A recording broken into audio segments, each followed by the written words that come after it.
ESPN News, coming at you as I love to do every weekday. The number to call up as always is 888-SAY-ESPN. That's 888-729-3776.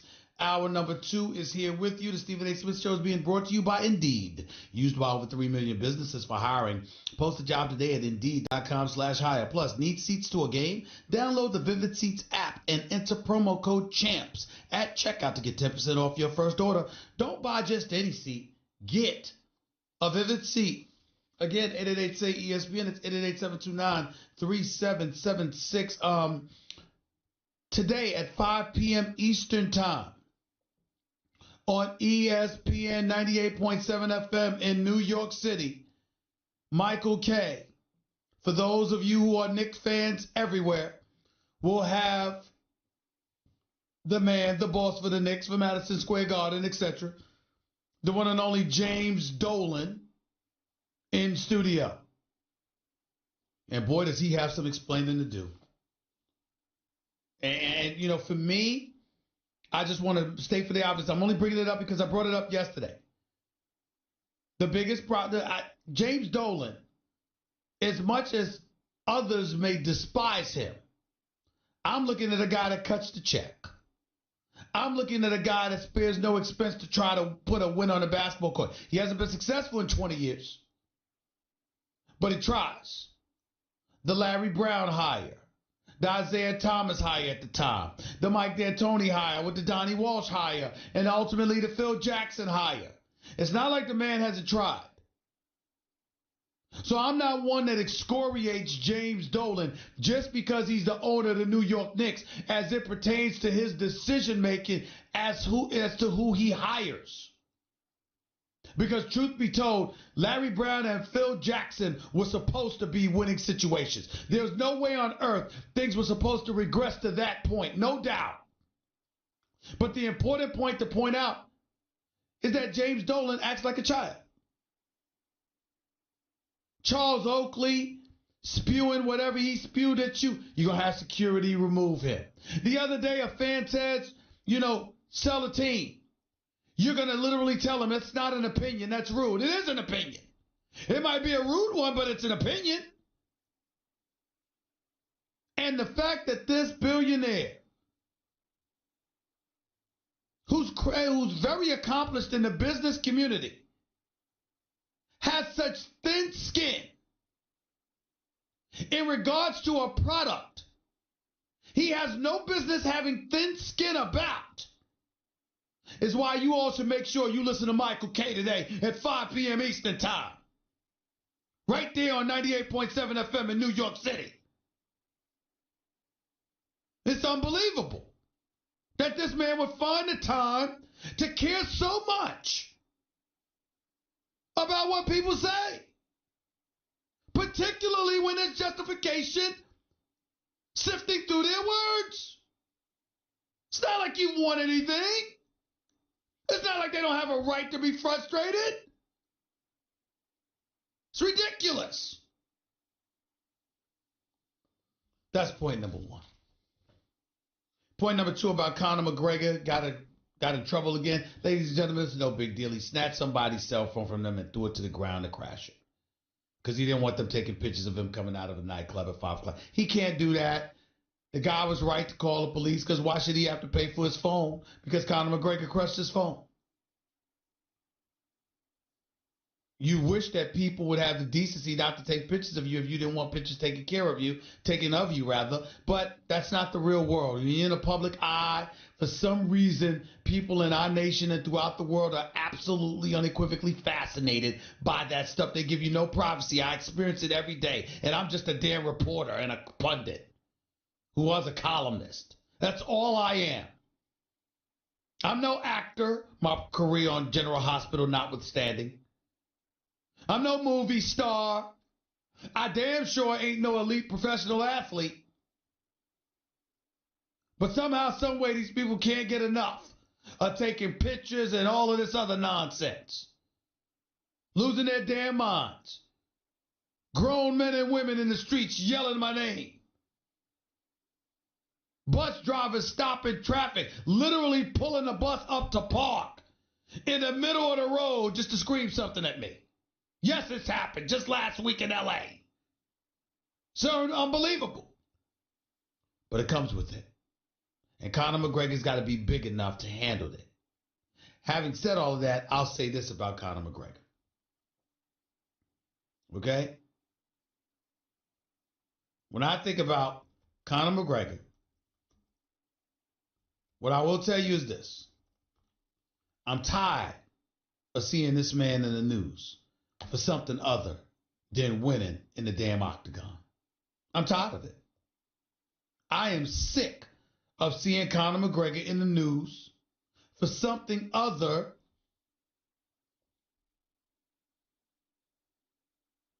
than winning. Ladies and gentlemen, the last time we saw Conor McGregor fight, okay, and win, I believe if I remember correctly, was when he fought Eddie Alvarez and destroyed him with a 4-punch finish. I mean, just destroyed him at Madison Square Garden. The first UFC event at Madison Square Garden. Conor handled his business. It was something special to behold. No question about that. Ever since then, the loss to Floyd Money Mayweather, the loss to Khabib Nurmagomedov. Enough's enough. The dolly thrown at the bus and all of this other stuff. Come on, man. Win. Get back in the ring and win or sell your wine. Period. 888-SAY-ESPN. It's 888-729-3776. You're listening live, Stephen A. ESPN Radio, ESPN News. Before I get back to the phones, I wanted to delve into another subject because I ruffled some feathers with something that I said on First Take on this radio show as well. And Barstool Sports picked it up. A guy by the name of Coley Mick, M-I-C-K. First of all, let me, believe it or not, let me applaud Coley Mick. I appreciate this article. Not just for his candor about me, although I don't agree with it in terms of his interpretation. It wasn't really about me, his interpretation of what I said. But I deeply appreciate him quoting me. Because, ladies and gentlemen, I'm reading the quotes here that led off his article, and he quoted me verbatim. Verbatim. Every word in here, I said it. So I'll read it to you right from his article. He said, this is me talking. They're quoting me. And then there's the element of Boston, Massachusetts. They don't just want a star. Of course, they'll take any star that they can get because their priority is winning. But everybody and their mother knows that particularly when it comes to Boston, if we can have a white superstar, that would be even better. And they view Gordon Hayward as having that kind of potential. So, all of those things considered, the players recognized this, were aware of this. And ultimately, those who were compromised by having to be on the court with Gordon Hayward were sensitive to it. Not because they don't like him, not because he's not a good guy, because he is a good guy.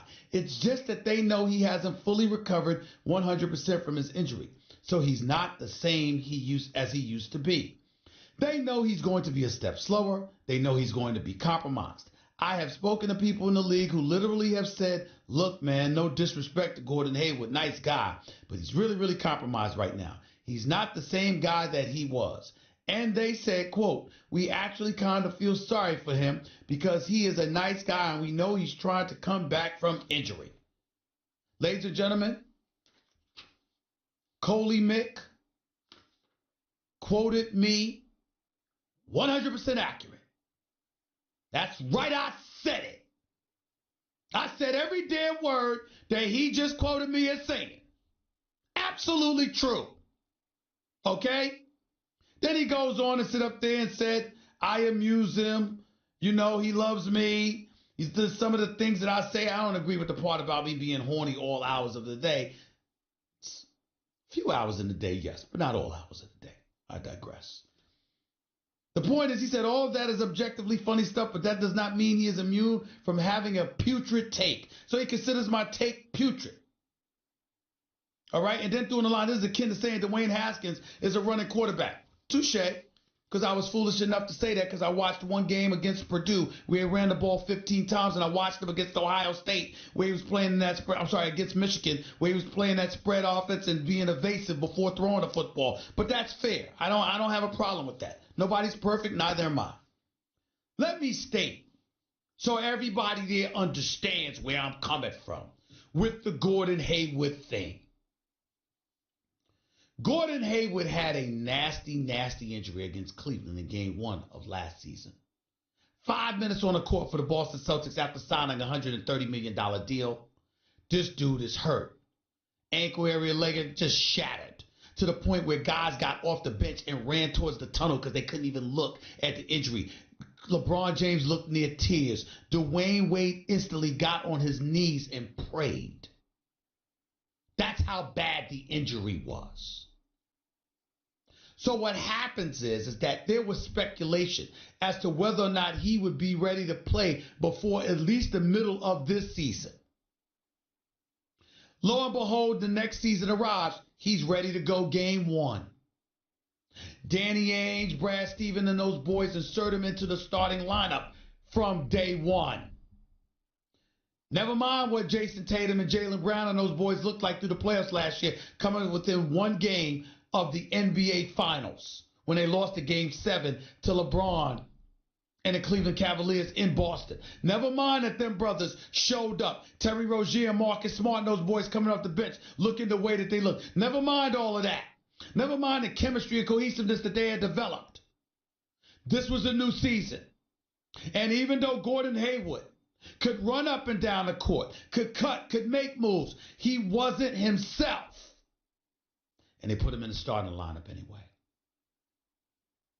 And based on the people that I spoke to, the players were in a quandary. Because on one hand, they genuinely like the guy. He's a good guy. And oh, by the way, when healthy, like he will be next year, he can ball. But because he wasn't 100% healthy, to immediately insert him into the starting lineup took a few guys aback. Number one, because you had guys like Kyrie Irving, who's going to be a free agent, like a Terry Rozier, who's going to be a free agent. Especially in the case of a Terry Rozier. You're looking at somebody and you're saying, excuse me, we're slower when we're on the court with this guy. We're not as potent when we're on the court with this guy. How beneficial is this for us? How beneficial could this be for me? I didn't speak to Terry Rozier about this personally. I'm telling you the kind of conversations that I've had with people who know him, people connected around the league, etc., etc. So you have that speculation, number one. And then the big speculation, which is probably what rubbed Coley Mick the wrong way, and I respect that. I respect that.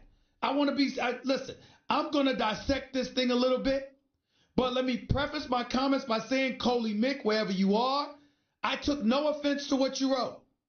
And I'm not coming at you in any kind of negative way. If I was, you'd know. I'm not doing that. That's unnecessary. It's totally fair what he wrote. This is his perspective, and I respect it. I just respectfully disagree because I'm getting to a bigger point here that people misconstrue, and maybe it's because my unwillingness to hesitate when it comes to pointing out discrepancies, unfairness, bigotry, racism, and beyond. Maybe that's the reason people assume certain positions that I take, and my response would be, you clearly don't know me very well. Yes, I did go on to talk about the city of Boston, alluding to how it would prefer a white superstar. I didn't say you don't want a black superstar. I didn't say you wouldn't accept and absorb a black superstar. When you won the championship in 2008, I saw how rabid, how great that Boston fan base was. Doc Rivers was a black coach. Kevin Garnett, Paul Pierce, Rondo, Ray Allen, all.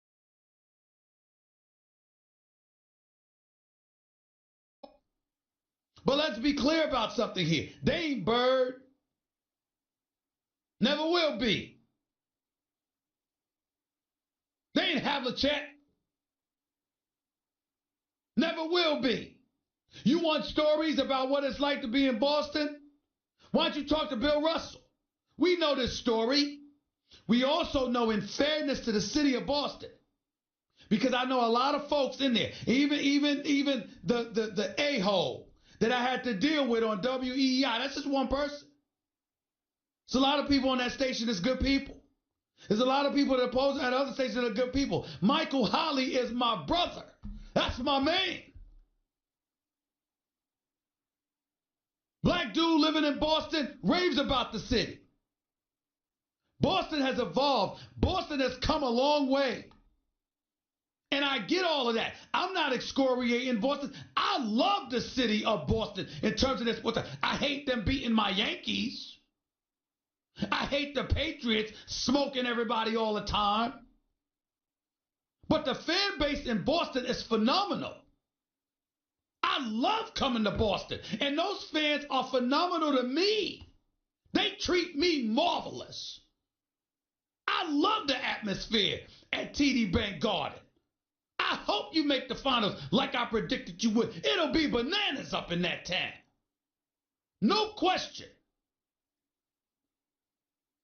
But Boston's a little bit different than most towns.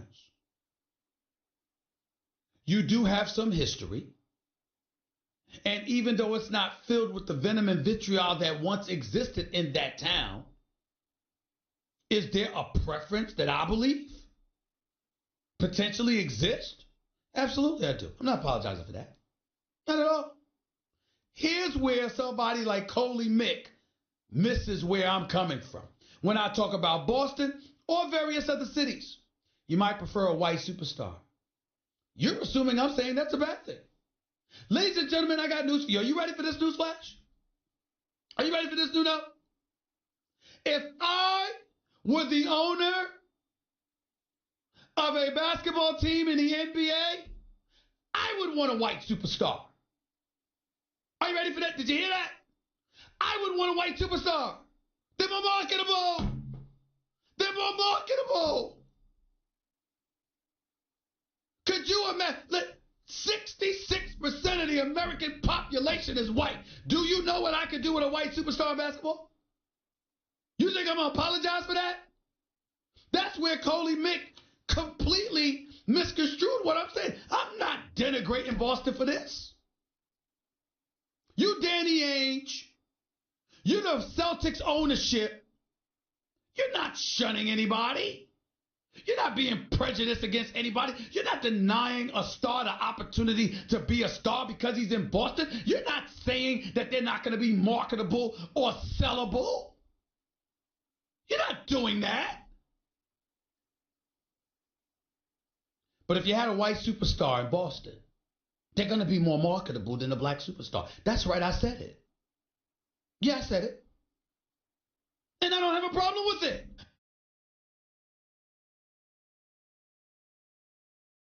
Of a basketball team in the NBA, and I had an opportunity to have a white superstar, I would be in heaven. Because America, 66% of the population is white. And I know that I'm going to be able to market and sell and profit off of that individual more than others.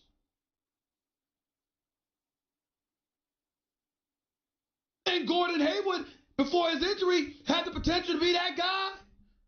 He could ball that good. And I think he'll be back, by the way. I don't think the 30-point performance against Golden State the other night was an accident. It's just a matter of health. Where it becomes a bit dicey as it pertains to my position on this entire matter is because you put him in the starting lineup immediately and you knew he wasn't ready. You knew he wasn't ready. And where the discomfort comes in as it pertains to the conversation, how many people would you have done that for? In Brad Stevens' case, I pointed out how this man played for Brad Stevens at Butler. You trying to tell me it's beyond the pale that there's a personal, elevated level of affection that he had for Gordon Hayward where others may pale in comparison? I don't think that's beyond the pale. And as it pertains to Danny Ainge, the brilliant executive that he is, paying attention to the optics, paying attention to your constituents, understand what they would potentially gravitate to even more so. I'm not saying that they would gravitate to him at the expense of winning, but if you could win while having someone that, dare I say, you better identify with, you're trying to tell me that's good, that's a bad thing? That's not only a good thing, it's good business. It's good business. We all know it. Let me ask you this question, ladies and gentlemen. If LeBron James, are you ready for this, Nuno? What if LeBron James were white? Could you imagine how huge he would be? It's unfathomable as it is to imagine LeBron James actually being bigger than the already global iconic brand that he is. Could you imagine if LeBron James with that skill set were white? And ladies and gentlemen, I'm here to tell you right now, wouldn't bother me one bit. You think that when they go and get these European players, Luka Doncic can ball. You don't think his pigmentation helps make him more marketable? You're damn right it does. I know it makes you uncomfortable, but it's the truth. The NBA, like almost any league, so salivates over a white superstar. They don't give a damn whether they're from America, England, or the Ukraine. Because it sells. It's business. That's not ostracizing anybody. That's not keeping anybody out. That's not being prejudiced or bigoted or anything in any way. It's paying attention to where the dollars flow. It's just reality. Ladies and gentlemen, Nuno, can I ask you a question before we go to break? Larry Bird destroyed a few basketball souls, didn't he? Game-winning shots, the marksmanship. He's probably one of the greatest shooters. He's unquestionably one of the greatest shooters that ever played the game of basketball. Larry Bird was phenomenal. 3-time league MVP, 3-time champion. This dude was unreal. Ladies and gentlemen, did Larry Bird ever experience what Russell Westbrook experienced? Did Larry Bird have ethnic slurs sprayed on the gate, on the gate of his home like LeBron James did? Did Larry Bird ever have any kind of problems like that? Coley Mick. Great article. It doesn't mean that just because I disagree with some of your points, doesn't mean it wasn't a great article and great work on your part. But he took it as a negative. It wasn't a negative. I'm just giving you reality. Gordon Hayward's relationship with Brad Stevens. And for whatever reason you want to pick apart him being inserted into that starting lineup, disjointed the Celtics a little bit, if not a lot. You could pick apart the reasons why, and I'm sure there are several, if not many. I picked apart one of them. I said it. I meant it. I have no problem with anybody having a problem with my position. Just quote and interpret me accurately. That's all I ask. And I'm good with it. I know that makes people uncomfortable, but I'm going to say it one last time. If I was owning an NBA team and I could have a white superstar, I'd be in heaven. Because I know they're going to sell. That's the real world. I'm here in it. When y'all going to join? 888-SAY-ESPN. That's 888-729-3776. You are listening live to the Stephen A. Smith Show, ESPN Radio. I'll get back to your calls in a minute. By the way, when you're hiring, you don't want to waste time sorting through dozens of irrelevant resumes, do you?